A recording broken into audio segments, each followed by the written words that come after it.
Eu nunca deveria ter aceitado aquele emprego. Mesmo agora, décadas depois, quando fecho os olhos, ainda consigo ouvir os gritos, sentir o cheiro de lona queimada misturado com algo muito pior.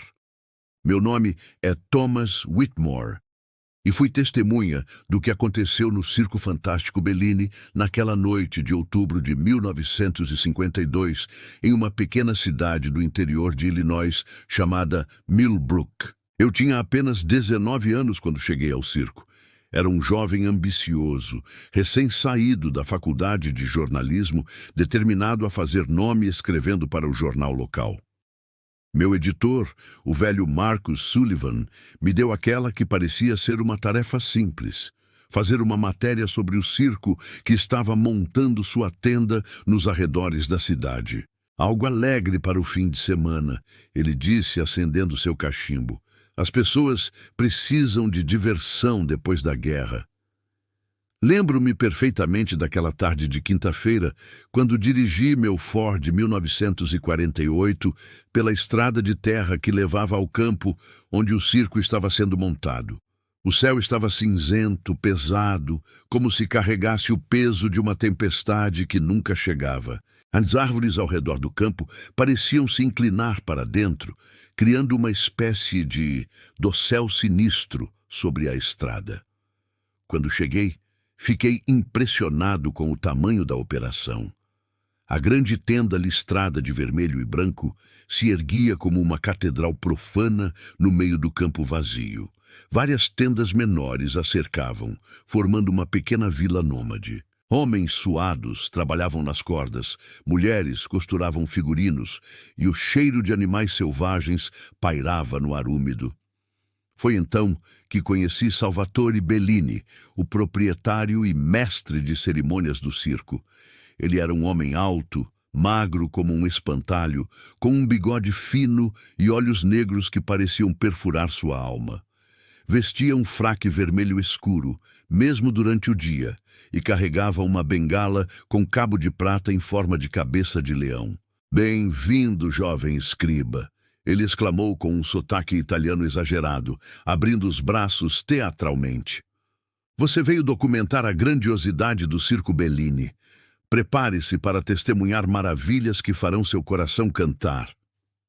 Havia algo de errado naquele homem. Não consigo explicar exatamente o que, mas sua presença me deixava desconfortável. Seus movimentos eram demasiadamente fluidos, quase antinatural. E seus olhos? Meu Deus, aqueles olhos pareciam ter visto coisas que nenhum homem deveria ver. Bellini insistiu em me mostrar tudo pessoalmente. Começamos pela tenda dos animais, onde vi leões com o olhar abatido, um elefante chamado Maharaja que parecia doente, e várias gaiolas cobertas com lonas escuras. Quando perguntei o que havia sob as lonas, Bellini apenas sorriu e disse: "Surpresas para o grande espetáculo, meu jovem amigo. Surpresas." Em seguida conheci os artistas. Havia os irmãos Kozlov, trapezistas russos que mal falavam inglês e sempre pareciam estar sussurrando entre si. Madame Esmeralda, uma mulher obesa que lia cartas e previa o futuro, me olhou com horror quando apertei sua mão. "Você não deveria estar aqui," ela sibilou. "Vá embora enquanto ainda pode." Bellini riu alto e a afastou, dizendo que ela estava apenas entrando no personagem. Mas foi quando conheci os palhaços que senti um verdadeiro calafrio percorrer minha espinha. Havia 3, Giggles, Buttons e Whiskers.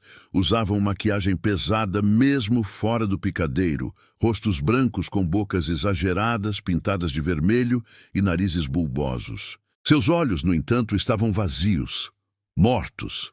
Quando Giggles estendeu a mão para cumprimentar-me, notei que suas unhas estavam sujas de algo escuro e suas mãos tremiam levemente. "Prazer em conhecê-lo, senhor jornalista," ele disse com uma voz que parecia vir de muito longe.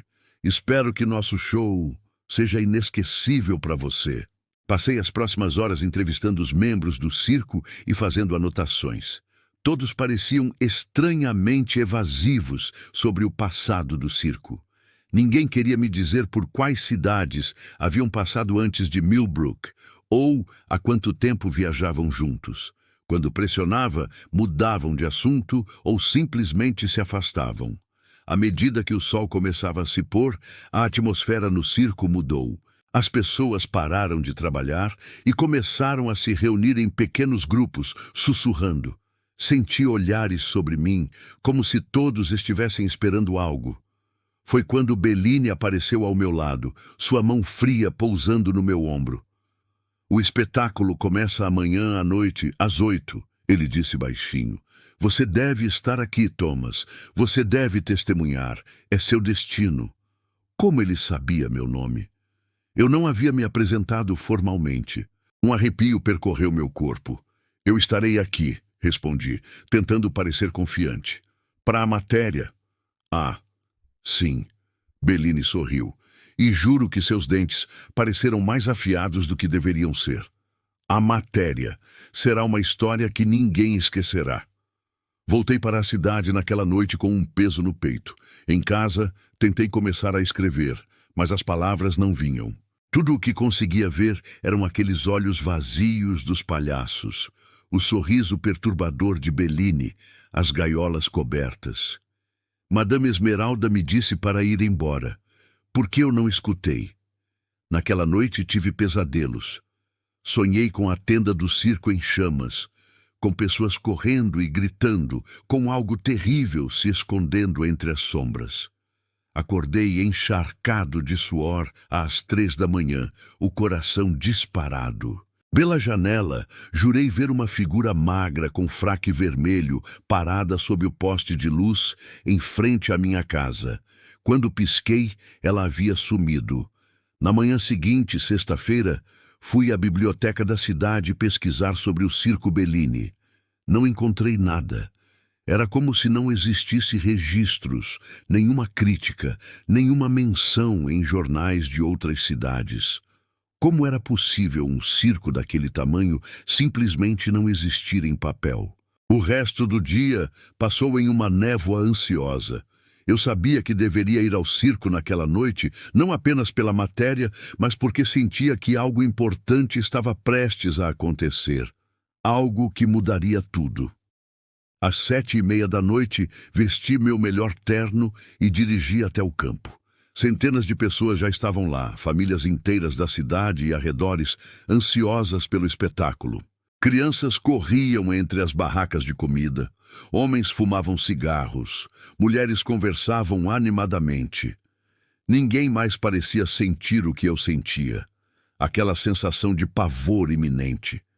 A entrada da grande tenda estava decorada com luzes coloridas que piscavam freneticamente.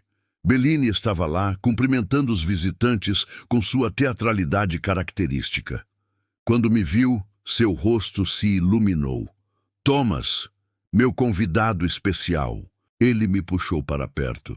Reservei um lugar especial para você. Primeira fila. Não vai querer perder nenhum detalhe.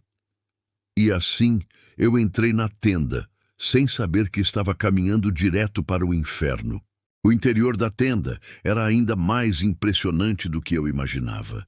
Fileiras de arquibancadas de madeira formavam um círculo perfeito ao redor do picadeiro central. Luzes penduradas em cordas criavam um brilho amarelado e fantasmagórico.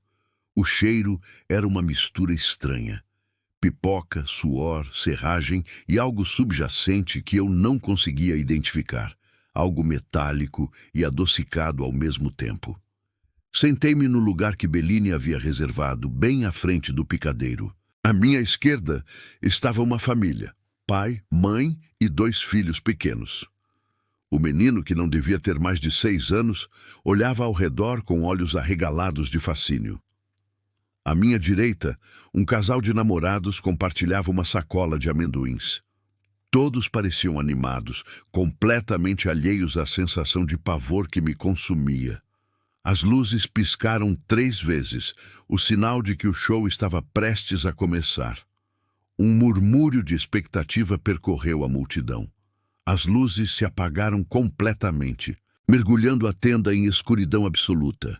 Por um momento, houve apenas silêncio, Então, um único holofote se acendeu, iluminando o centro do picadeiro. Bellini estava lá, surgido do nada, seu fraque vermelho brilhando sob a luz. Ele abriu os braços teatralmente, sua bengala reluzente na mão direita. Senhoras e senhores, crianças de todas as idades. Sua voz ecoou pela tenda com uma potência antinatural. Bem-vindos ao Circo Fantástico Bellini. Esta noite vocês testemunharão maravilhas além da imaginação. Prodígios que desafiam as leis de Deus e da natureza. Preparem-se para ter suas almas maravilhadas. A multidão explodiu em aplausos. Eu não aplaudi. Havia algo nas palavras de Bellini, na forma como ele enfatizou almas, que me gelou até os ossos. O show começou inocentemente. Primeiro vieram os acrobatas, uma família de contorcionistas que se torciam em formas impossíveis. Era impressionante, mas nada de extraordinário para um circo. A plateia aplaudia educadamente. Então entraram os irmãos Kozlov, os trapezistas. Eles subiam as plataformas com agilidade felina, suas roupas prateadas cintilando. O tambor começou a rolar, criando tensão. Ivan Kozlov saltou do trapézio, deu 3 voltas no ar, e algo estranho aconteceu. Ele pareceu flutuar por um momento, suspenso no ar mais tempo do que a física permitiria. Serguei o pegou e ambos ficaram pendurados, olhando para a plateia com sorrisos que não alcançavam seus olhos mortos. A multidão estava extasiada, mas eu vi.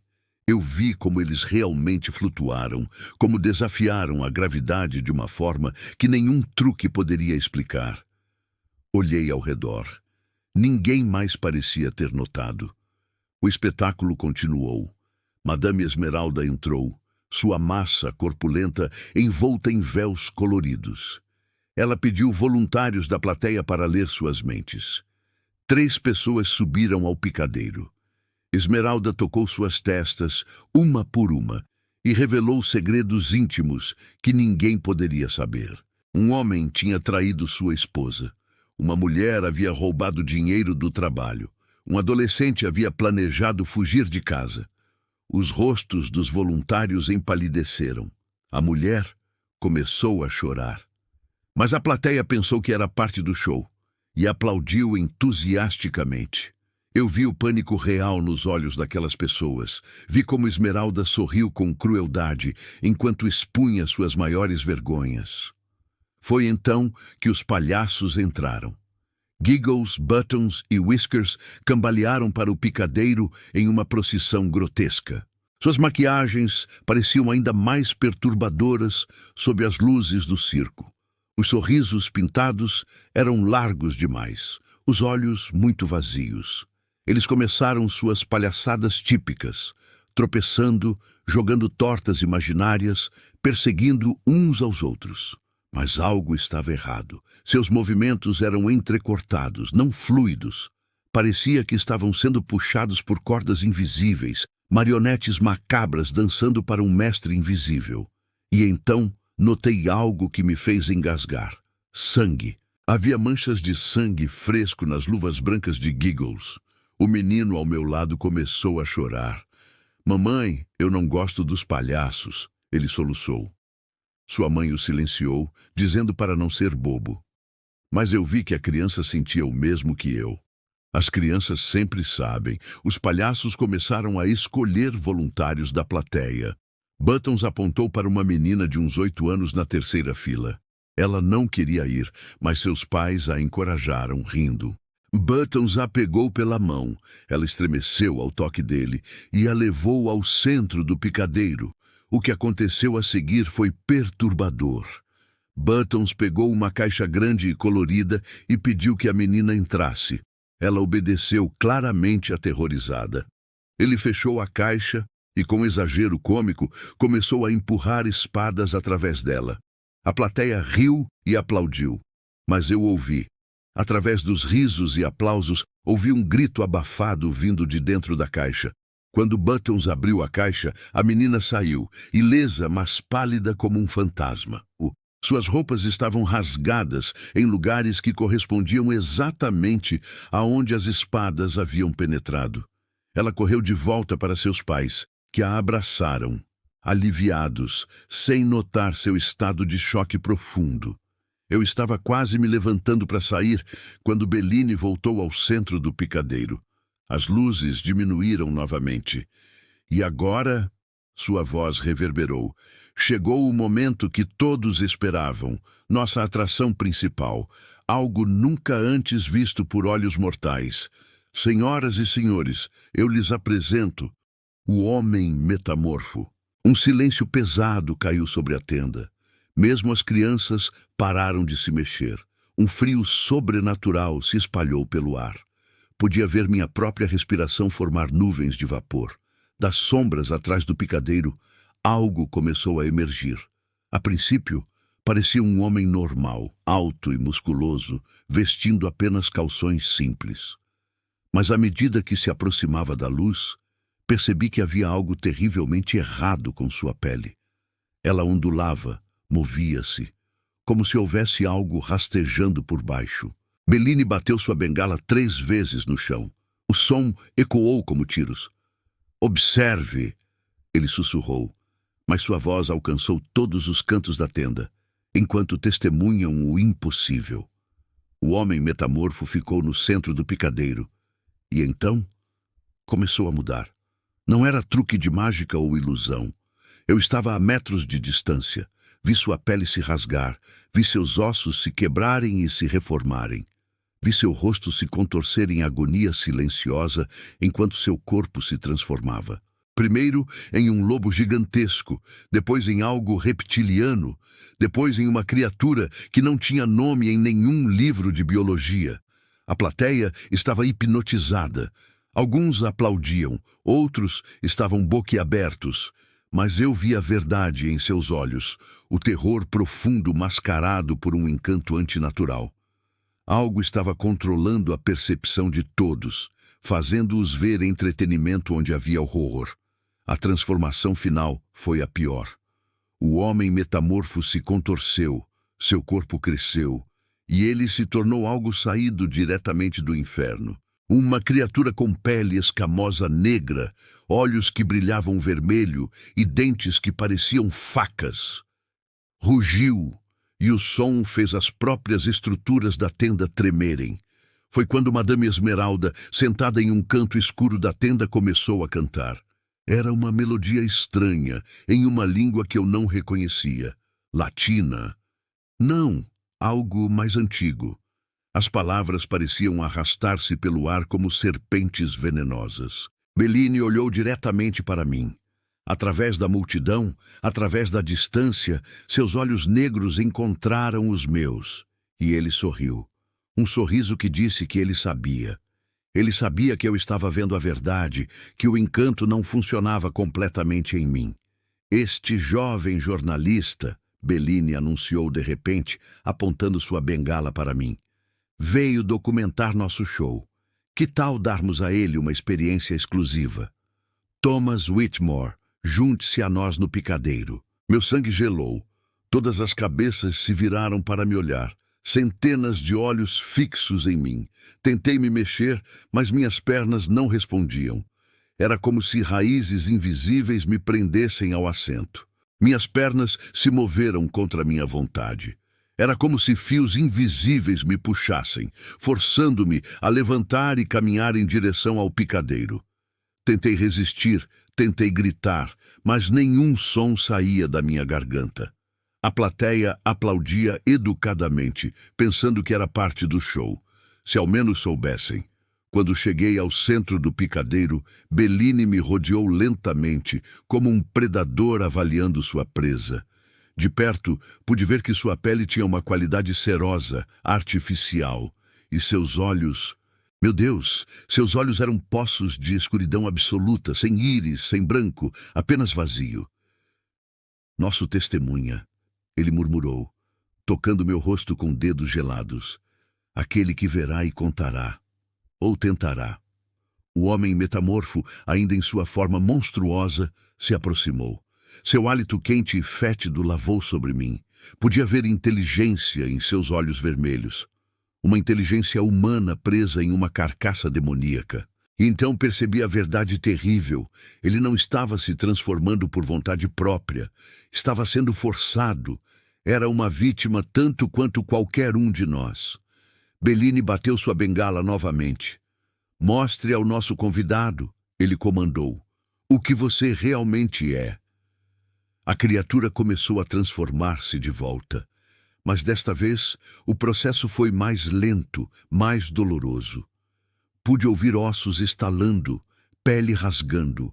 E quando finalmente voltou à forma humana, reconheci seu rosto. Era James Colby, um homem que havia desaparecido de Millbrook 3 meses antes. Todos pensavam que ele tinha ido embora para procurar trabalho em Chicago. James, sussurrei, encontrando minha voz. Ele me olhou com olhos cheios de lágrimas e desespero. Ajude-me. Sua boca formou as palavras silenciosamente. Mas antes que pudesse fazer qualquer coisa, Bellini bateu a bengala novamente e James gritou, seu corpo convulsionando enquanto a transformação começava novamente. Vocês veem, Bellini se dirigiu à plateia. O poder que possuímos é ilimitado e hoje, nesta noite abençoada, expandiremos nossa família. As luzes da tenda começaram a piscar freneticamente. O vento começou a soprar de dentro da tenda, não de fora. Um vento quente que cheirava a enxofre e carne podre. A temperatura caiu dramaticamente.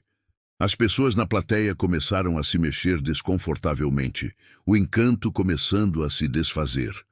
Foi quando as gaiolas cobertas foram trazidas para o picadeiro. 6 delas, enormes, arrastadas por homens cujos rostos estavam ocultos por capuzes. Bellini caminhou até a primeira gaiola e, com um floreio dramático, puxou a lona. O que estava dentro fez várias pessoas na plateia gritarem.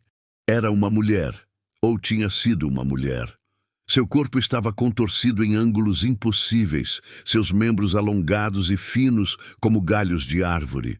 Sua pele era translúcida, revelando veias negras pulsantes por baixo. Mas o pior eram seus olhos. Ela tinha dezenas deles, cobrindo todo o rosto, cada um piscando independentemente, cada um cheio de agonia consciente. Esta é Amélia, Bellini apresentou calmamente. Ela se juntou a nós em Boston faz 2 anos. Recusou-se a deixar seu marido, então fizemos ajustes. Ele puxou a lona da segunda gaiola. Dentro havia o que parecia ser 3 crianças fundidas em uma única massa de carne. Elas respiravam em uníssono, seus olhos se movendo freneticamente, procurando por ajuda que nunca viria. A plateia estava em pânico agora. Pessoas começaram a se levantar, a correr em direção às saídas. Mas as portas da tenda não se abriam. Eu podia ver homens empurrando, socando, mas era como se fossem feitas de aço. Ninguém sai, Bellini anunciou. Sua voz agora profunda e reverberante, não mais humana, até que o ritual esteja completo.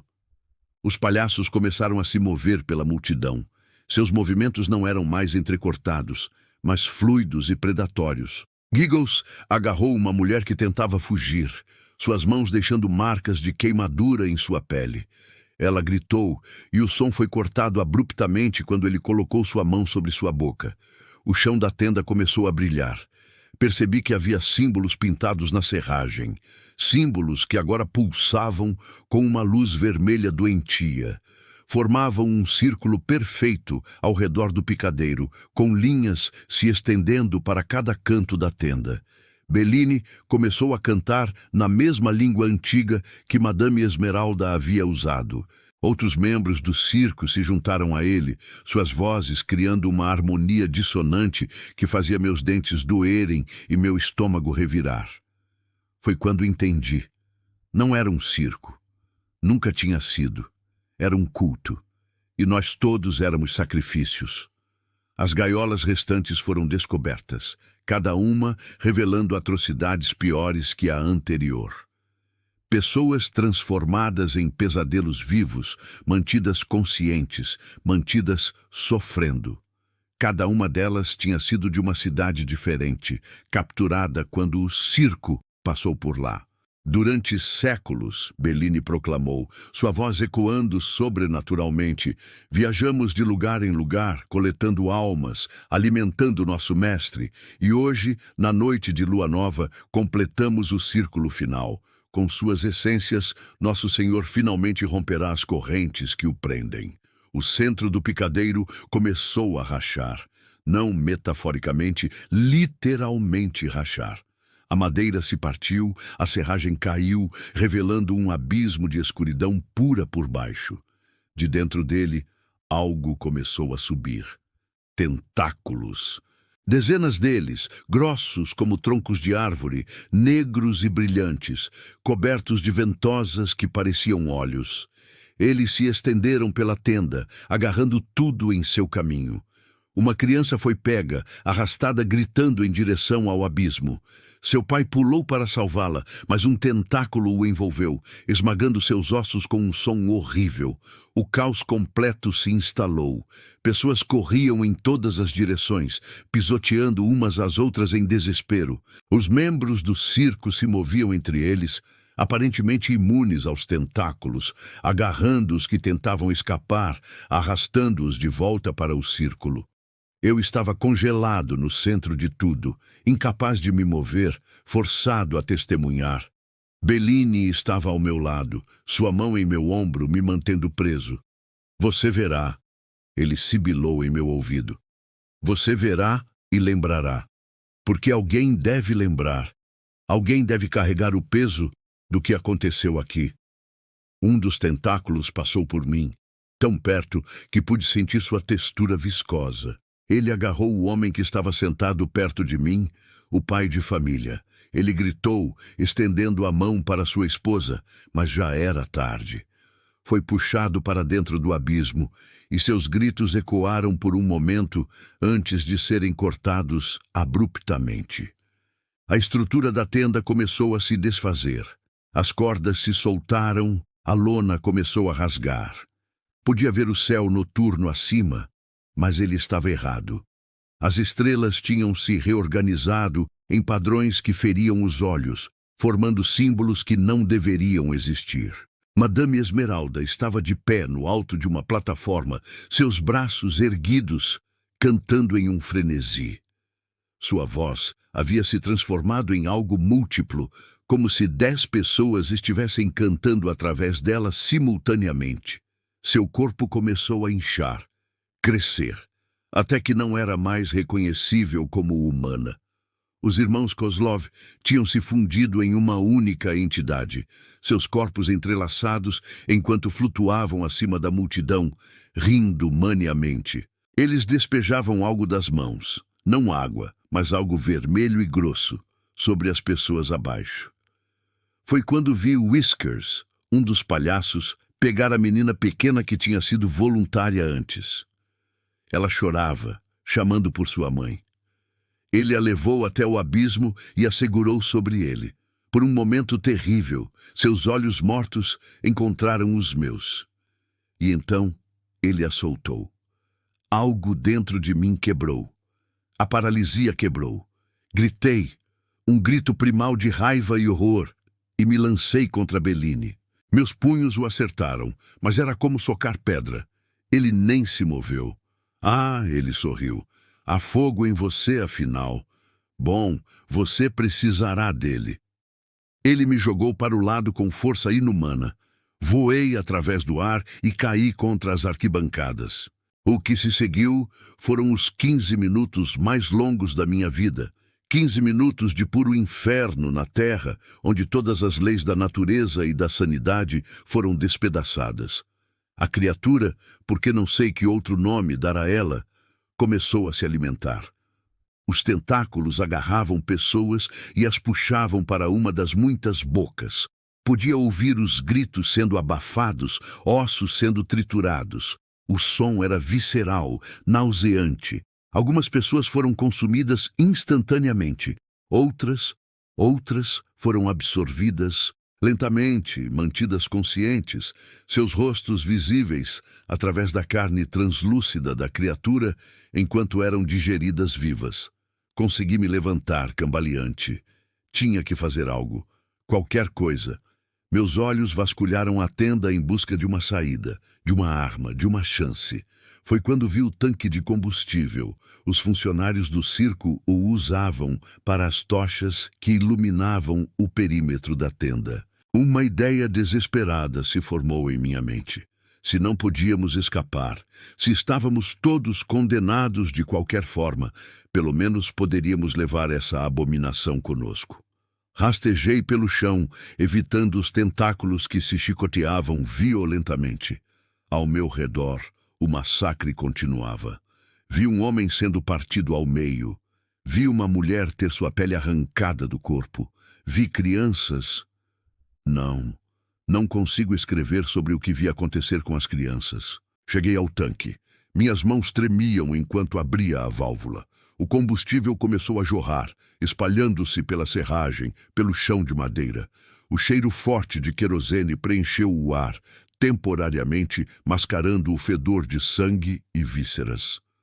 Não! Bellini rugiu, finalmente percebendo o que eu estava fazendo. Ele começou a correr em minha direção, mas um grupo de pessoas em pânico cruzou seu caminho. Ele as jogou de lado como bonecas de pano, mas tentar novamente. Continuar isso me deu alguns segundos preciosos. Procurei freneticamente por algo para acender o fogo. Meus bolsos, onde estava meu isqueiro? Eu fumava na época, sempre carregava um isqueiro. Minhas mãos tremiam tanto que deixei cair o primeiro objeto que peguei, minha caneta. Então, finalmente, meus dedos encontraram o metal frio do isqueiro no bolso interno do meu paletó. Bellini estava a metros de distância agora, seus olhos negros queimando com fúria. Você não entende o que está fazendo, seu tolo. Você não pode detê-lo. Você só vai causar mais sofrimento. Talvez ele estivesse certo. Provavelmente estava, mas eu tinha que tentar. Tinha que fazer algo além de ficar parado enquanto aquela coisa devorava almas inocentes. Que Deus me perdoe, murmurei, e acendi o isqueiro. Por um momento, apenas segurei a pequena chama vendo-a dançar. Então joguei no combustível espalhado. O fogo se espalhou mais rápido do que eu imaginava possível. Em segundos, uma parede de chamas se ergueu entre mim e Bellini. Ele gritou, não de dor, mas de raiva pura. O som era inumano, algo entre o rosnado de um animal e o ranger de metal retorcido. As chamas alcançaram a lona da tenda. O material velho e seco se incendiou instantaneamente. O fogo se espalhou pelo teto, criando um inferno que iluminou a noite inteira.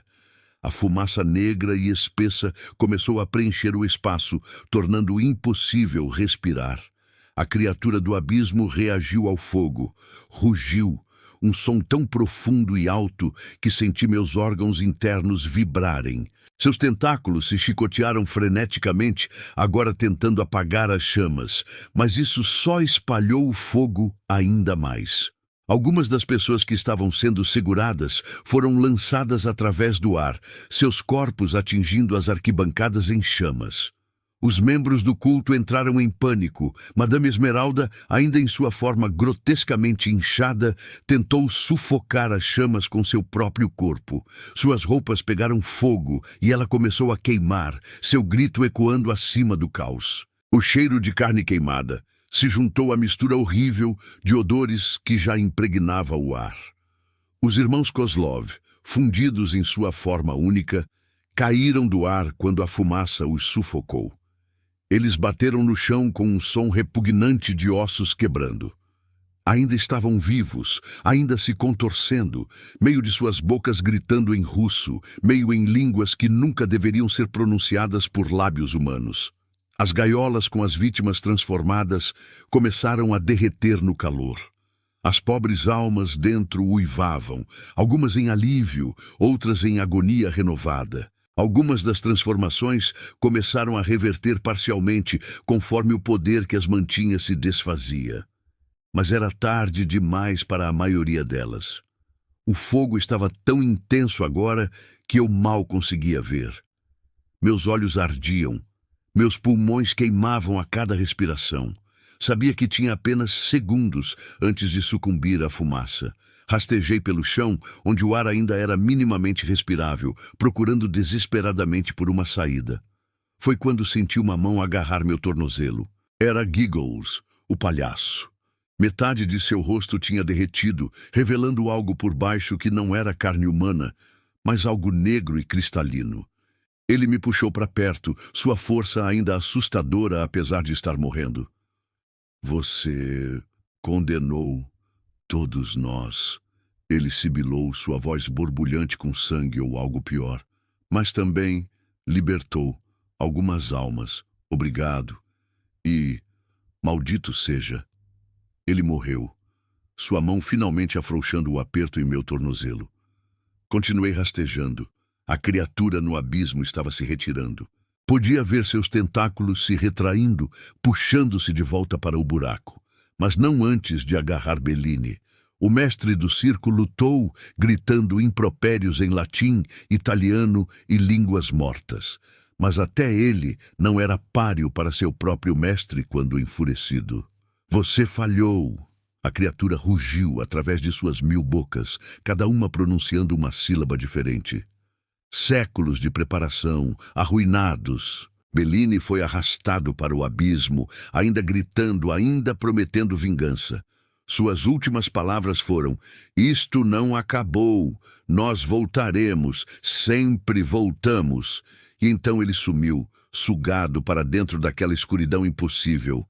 O buraco começou a se fechar, a realidade se costurando de volta, mas deixando cicatrizes que eu podia sentir mesmo sem ver.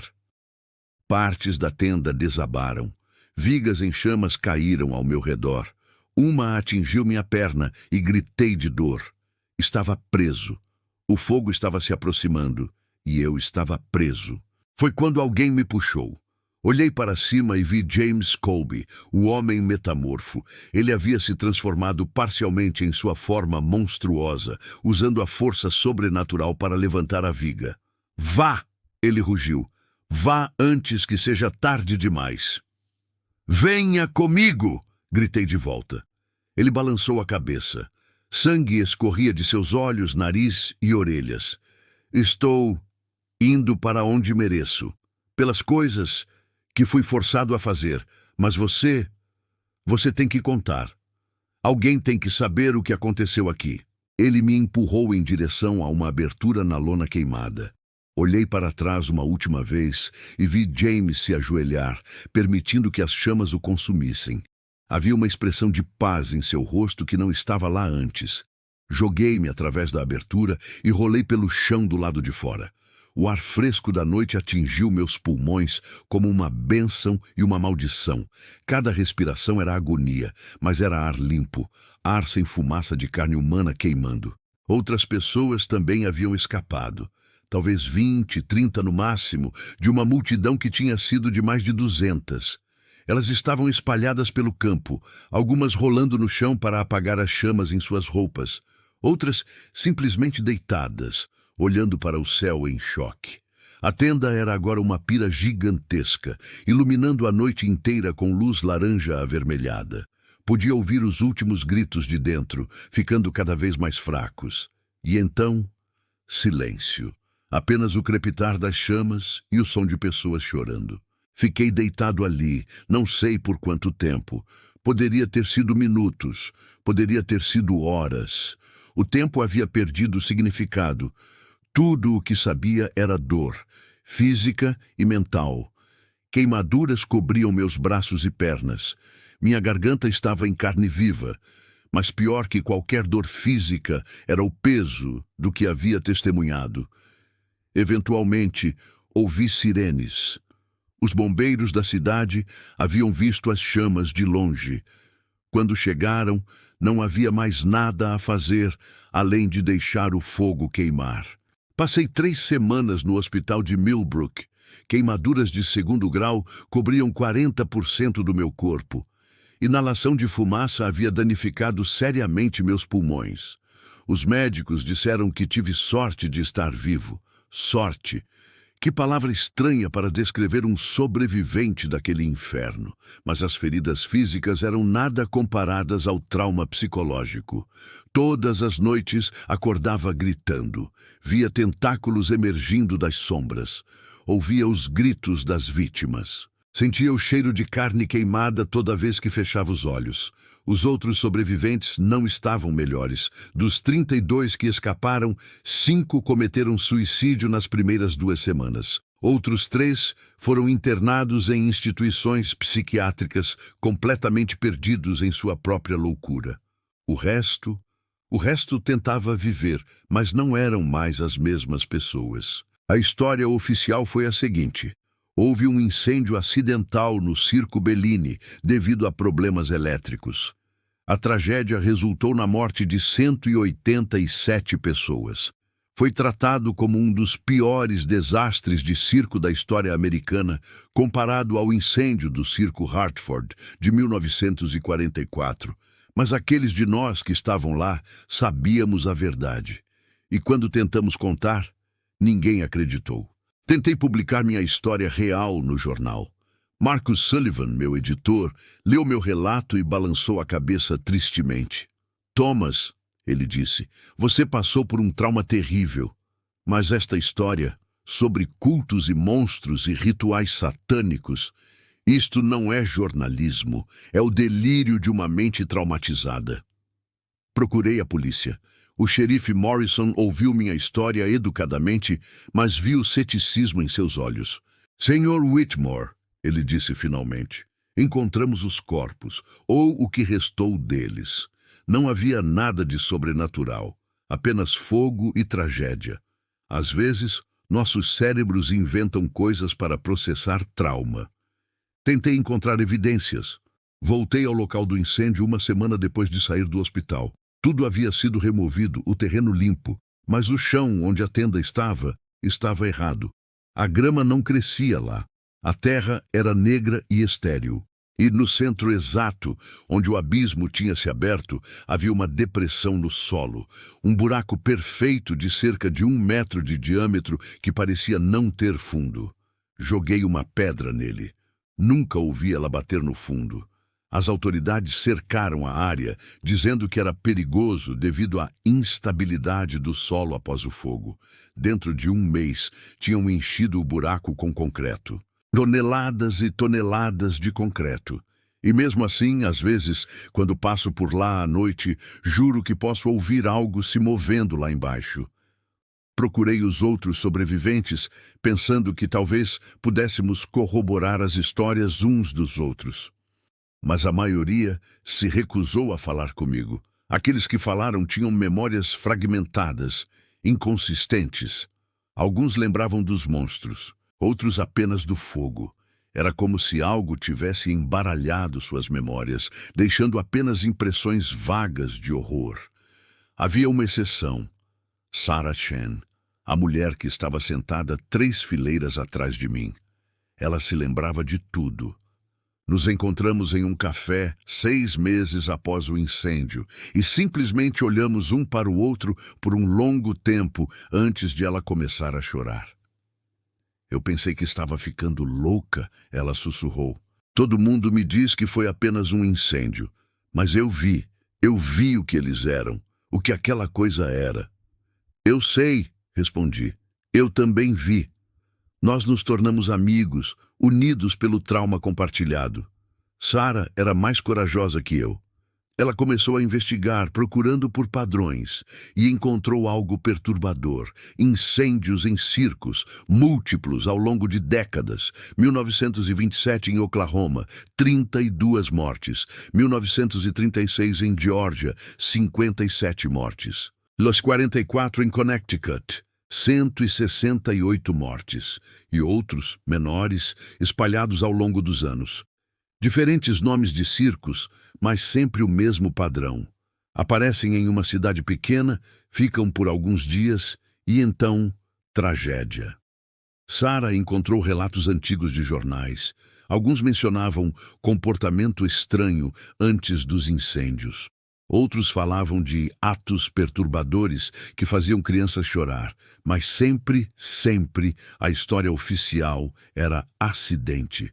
Eles têm feito isso há muito tempo, Sarah me disse, seus olhos cheios de um medo que eu reconhecia, e acho que vão continuar fazendo. Bellini está morto, eu disse querendo acreditar nisso. Nós o vimos ser arrastado.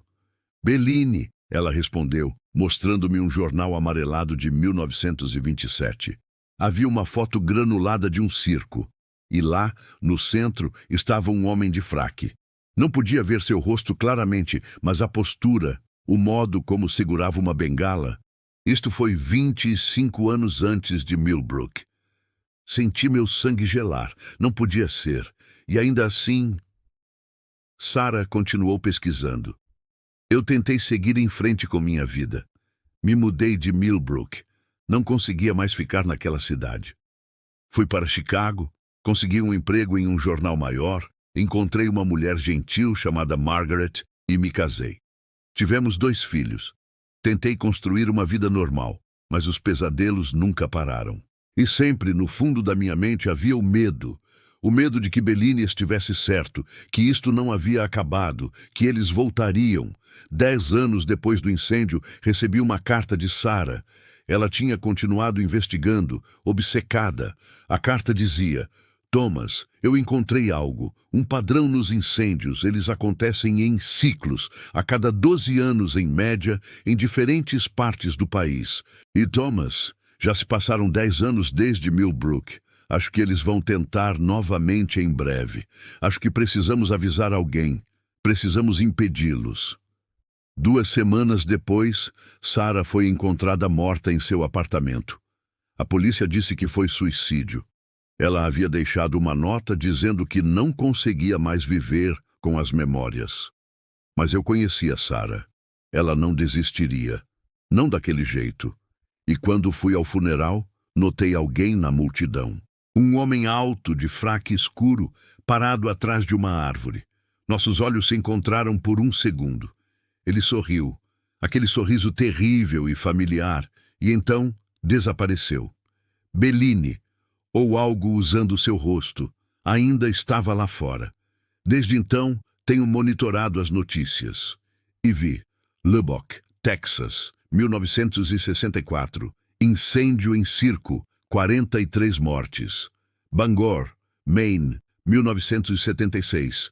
Desabamento de tenda, 36 mortes. Sacramento, Califórnia, 1988. Explosão de gás, 51 mortes. Sempre um circo, sempre uma pequena cidade, sempre mortes. Estou velho agora. Tenho 89 anos.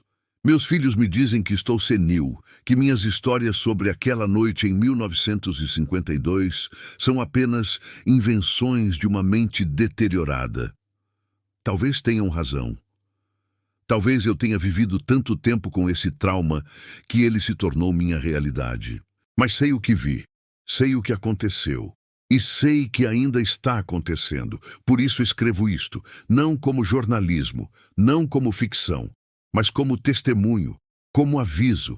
Se você ouvir sobre um circo chegando à sua cidade, especialmente um circo pequeno, itinerante, com um nome grandioso e promessas de maravilhas nunca antes vistas, não vá.